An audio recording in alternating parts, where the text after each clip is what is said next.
c'est le mot awa, yépe agosa oye fleur. Si moi DG, direction générale, la fanfare et nous clôturer ces fleurs.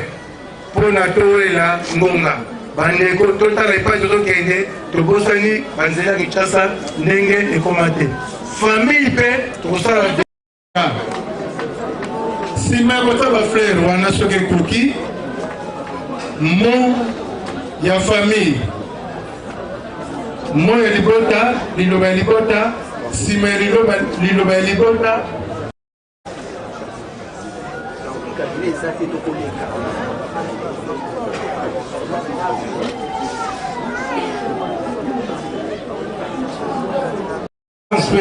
Maître Montana Zali, il peut appeler. La qualité Toyokani, Nengewana. Si ma va déposer de fleurs, de bandego de tangi, moi famille, si ma moi famille, cérémonie, Faki Nenge, Abosaï Lakango, au bas de la biographie, chapitre 5, autres.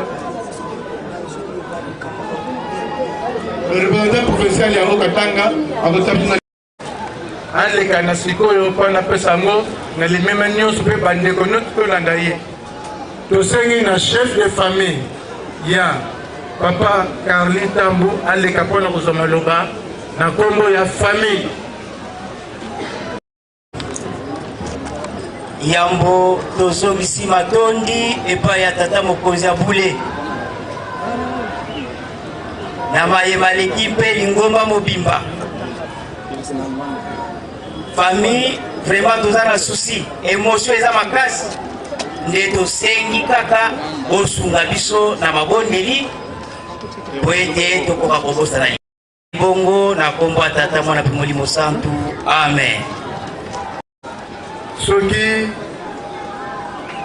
délégation oyo ewiti na Paris eye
Bah, jeune garçon.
Totele Mabiso Banso.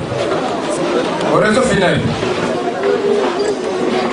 Fanfare Kimbanguiste, en mémoire de son musicien Papa Ntambu Sitwabaka Carly. Au nom du Père, du Fils et du Saint-Esprit. Pas plus tard qu'il y a quelques semaines, la fanfare Kimbanguiste Faki était réunie dans ces cadres pour rendre les derniers hommages aux deux musiciens de la Faki évoluant en Kamba. Et comme si cela ne suffisait pas, la mort a encore frappé sur notre porte en nous arrachant brutalement l'un de nous, les vaillants et combattants musiciens Papa Ntambu Sitwabaka Carly, décédé le samedi 2 juillet 2022 à l'âge de 43 ans des suites d'une crise cardiaque. Cette disparition, comptée parmi tant d'autres au cours de cette période dans la grande famille Faki, nous pousse à implorer la grâce et la miséricorde de Dieu, Papa Simon Kimbangu Kiangani, afin que ces mauvais vents soient repoussés loin de nous, puisque nous avons encore besoin de les servir, les glorifier et lui prêter main forte dans les travaux de construction de la ville sainte Nkamba, Nouvelle-Jérusalem. Papa Carly, ta grande famille musicale, Faki Mère, tes amis, tes collègues, tous ceux qui t'ont connu et apprécié, tout le monde est là et te rendre un dernier hommage. Tu pars avant nous, bien trop tôt, bien trop vite. Et ta disparition inopinée nous rappelle comme une évidence que nous sommes finalement des passagers sur cette terre des hommes et qu'il faut profiter de chaque seconde. Né à Kinshasa le 24 décembre 1979, Papa Carly fut le deuxième fils d'une famille de 5 enfants, dont 3 garçons et 2 filles. Il était marié à Maman Louise Maganga et de leur union sont nés 3 enfants, dont une fille et 2 garçons. Il a fait ses études primaires à l'école armée du Sali d'Enjili, l'école secondaire à Nyangara, dans les écoles conventionnées kimbanguistes, et a suivi plusieurs formations professionnelles. Dans la vie active, Papa Carly a travaillé au bureau du coordonnateur national des écoles conventionnées kimbanguistes comme secrétaire particulier et peu après, il s'était lancé dans le monde des affaires. En ce qui concerne son parcours au sein de l'église kimbanguiste, notons que Papa Carly s'était fait baptiser en date du 6 mai 1990 et depuis tout ce temps, il a servi son Dieu, Papa Simon Kimbangu Kiangani, avec fidélité, dévouement et abnégation jusqu'à son dernier jour. Kimbanguiste, en 1995, soit 27 ans de service, où il aimait bien jouer au baryton. Il était très actif aux activités du groupe, au point de laisser sa famille à Lubumbashi pour épauler les dirigeants techniques généraux à Kinshasa dans l'encadrement des nouveaux musiciens, des mamans musiciennes et pour les seconder à certains moments à la direction de la grande fanfare Faki Mère. Il manquait rarement au pèlerinage d'un Kamba qu'effectue la Faki Mère à l'occasion des grandes festivités de l'église. C'est comme le témoigne une vidéo qui circule sur les réseaux sociaux montrant Papa Carly en train de faire un don de polo imprimé baryton pendant les festivités du 6 juin 2022. Chers musiciens, ne soyons pas attristés. L'illustre disparu a fait son chemin et a accompli sa destinée. Que mon nom soit prononcé à la maison comme il a toujours été, sans emphase d'aucune sorte, sans aucune trace d'ombre. La vie signifie tout ce qu'elle a toujours été. Le fil n'est pas coupé. Pourquoi serais-je hors de vos pensées? Simplement parce que je suis hors de votre vue. Je ne suis pas loin. Je suis de l'autre côté du mur. Papa Carly Ntambu Sitwabaka, que ton âme repose en paix. Na kombo ya tata ya mwana pe tata Molimo Santo papa Simoki Makangani. Ali boso to pesi merci mingi. Na papa Simoki Makangani. Yende nkolo ya fanfare oyo fanfare mbangiste. Soki ezali ko existe na kati ya Lingomba ezali to pesi merci mingi. To pesi pe merci mingi. Na ba conseiller direct na manso baza kosala na tina ya fanfare mbangiste. Tobosani pete Lingomba mobimba kimbangiste ndenge totoni awa notamment na bandeko na biso mosusu oyo ba mouvement pe association kobanda SPC MSSK Friki Jean Keteki Koreki bana ba pasteur oyo nyonso totangi na totangi te topesi merci pour être toujours là ngonga merci mingi topesi na ba épouse ou bazali ba se ba musicien kimbangiste na bana batika ka bisote na tango ya makambo ya pasi oiza na biso awa topesi merci mingi na autorité ya l'état o bazali awa bayiko compatir manero yo na faki sikawa tango ekokibule tokende pasi kaza biso motema pamba te pasi akokabwana poso totali papa Carli ndenge azalaki na kati ya Likota ndenge azalaki na kati ya fanfare kimbangiste wana ndezali kopesa biso pasi azali kofanda mingi na Lubumbashi mais soki programme ezali kokende nkama to wapi ye azali awa akoya na Kinshasa akokende mpe Lubumbashi ainsi de suite na ndenge ayaki awa tina liwa ndenge ekuti ya sana mosala na yo kutu moi kanisa baratiki mama mwasi famille na bisobe bandeko makambo ebele ezali koloba ma émotion eza kosala biso na ntina ya pasi oyo eza na biso awa bamisike mbangisi batondi awa bauti epai na libali oyo Europe mosusu bakomandili avant-hier mosusu bakomi na butu mosusu bauti na États-Unis d'Amérique mosusu na Colombie Angola bauti ba province ya ndenge na ndenge Congo Central bango nyonso mpe bazali awa bandeko na biso susu ya Fatikamba oyo bayaki butu baye koresoudre biso awa yango momoni fanfare kimbangiste ndenge etondi sika olele ekoki po ete tokende kotika nzoto na butelele papa na ye papa Ntambu Diedone oyo azalaka chauffeur epai bapapa ye mpe asila kotika biso na yango tokende mosika te masi topesi na Nzambe ayamba molimo na ye na kombo ya direction générale oyo tosengi na kombo ya tata ya mwana mpe tata Molimo Santo amen.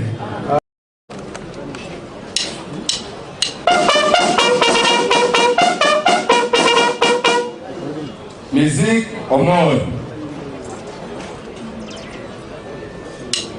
Écoutez les mamies sur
Tata mwana pe same mulimo musantu. Papa simo kimango tiangani. Zambe mulimo musantu. Zambe amawa. Zambe bolingo zambe obo. Eli yango akumshango na suka. Kozi mulimo na ye. Ekende kopema. Lelo tuzokende kotika nzoto na esika akozela lisekwa. Limbisa mwana na yo, limbisa mosali na yo na maye oyo ya mabe asalaki na sala. Limbisa ye yo osikisaki ebele mpona kolakisa ete ozali nzambe, ozali na nzambe oyo nyonso ayokaki na mateyi andimelaki yo, amipesaki 43 ans durant mpona kokumisa mpe kosala yo mpe misala ya lingomba. Kolo limbisa biso mama ngongo oyo, pesa mwana na yo nzela akende kopema na esika ya kimia azala lisekwa. Amen. Thank you.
mosika po tokoma mokolo lelo touti mosika po tokoma mokolo lelo tokomi na mokolo lelo mokolo ya santene tokokisi mibongama aleluya tokomi na mokolo lelo mokolo ya santene tokokisi mibongama aleluya.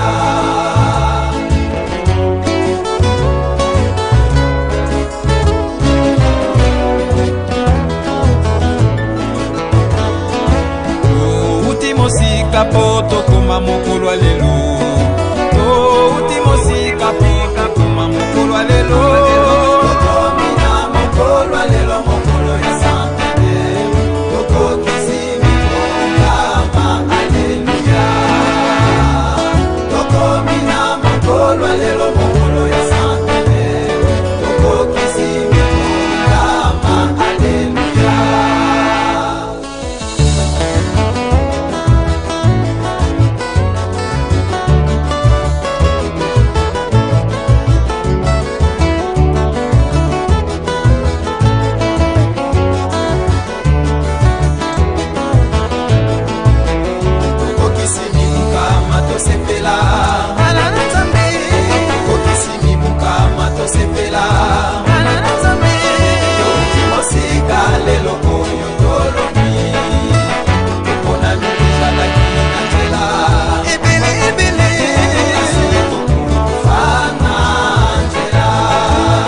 Bakomi tena mokolo mwa lelo tokokisi mibongama tosepela bakomi tena mokolo mwa lelo tokokisi mibongama tosepela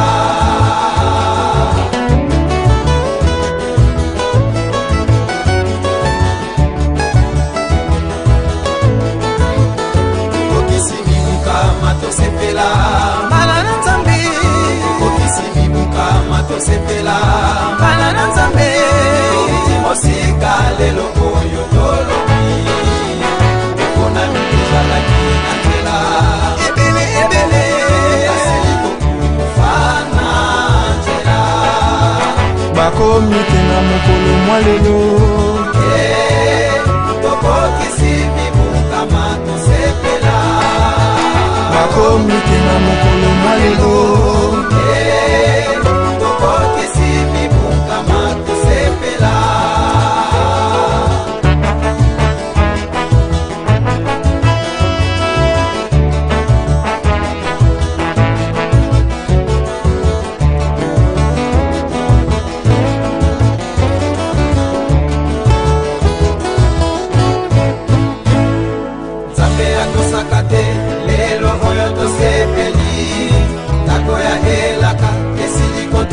tosepela aleluya kikuebelemi bana bangai tokokisi mibongama tozalaki ebele bakomi te kote basalelaki banzambe mibale bana basatana bakoki kokoma te kote balandi ngai mibangukangani te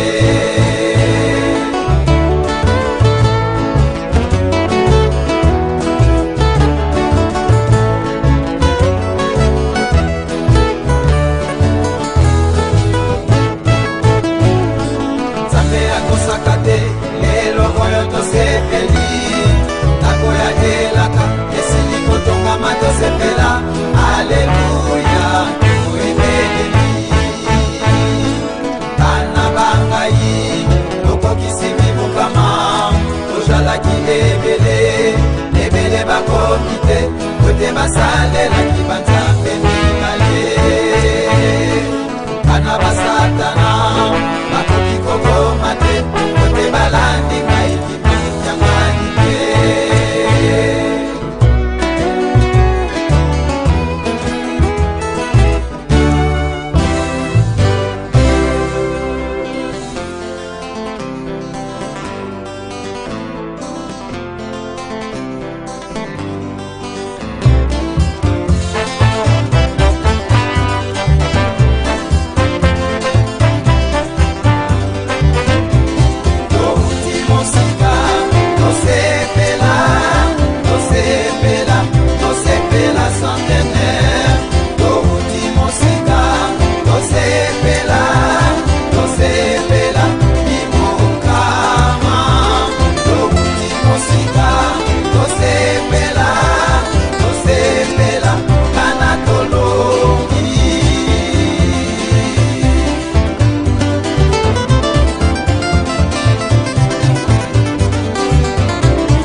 yango te totambolaki na posa ya nzoto lelo elaka esi ekokani mosika tosepela tosepela tosepela centenaire touti mosika tosepela tosepela ibokama touti mosika tosepela tosepela anatoloki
Ojani Zambe, Ojani Zambe, Yonde yote wanakutie madeni pesuka tokufisayo solo yo bonitalo kumuto yemfelayo obontijalebo tokufisayo solo yo bonitalo kumuto yemfelayo obontijalebo Olongi solo olongi mokili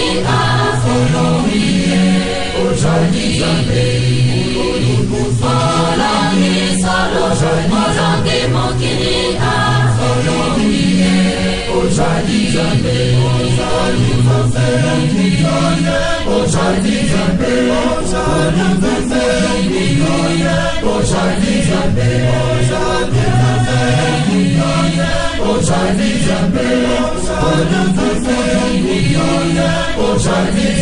Solo tango e coque, tango e jambe. Solo tango e coque, tango e jambe. La bota masomi kiri, moya moluka kimbia na shamba. Weke omo motivo ke nyama ni kuna na shamba. Kambe kontona, solo kapa e zondinga na kembozana. Ujargebo, kambe kontona, solo kapa e zondinga na kembozana. Ujargebo, olongi solo, olongi mokili olongi ujargebe. Olongi solo, olongi mokili olongi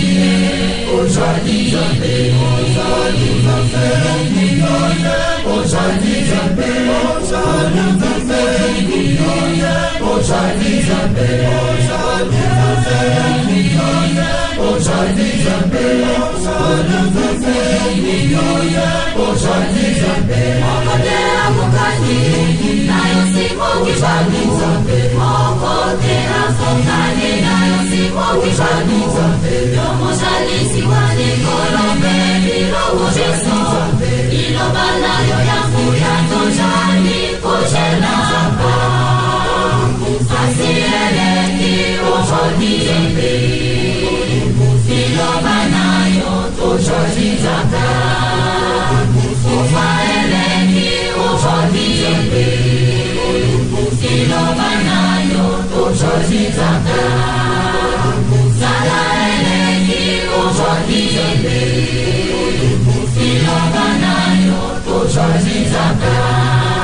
Malali eleki ujoni zembe. Iloba nayo tujoni zaka. Olongi solo, olongi mokili olongi zambe. Olongi solo, olongi mokili olongi zambe.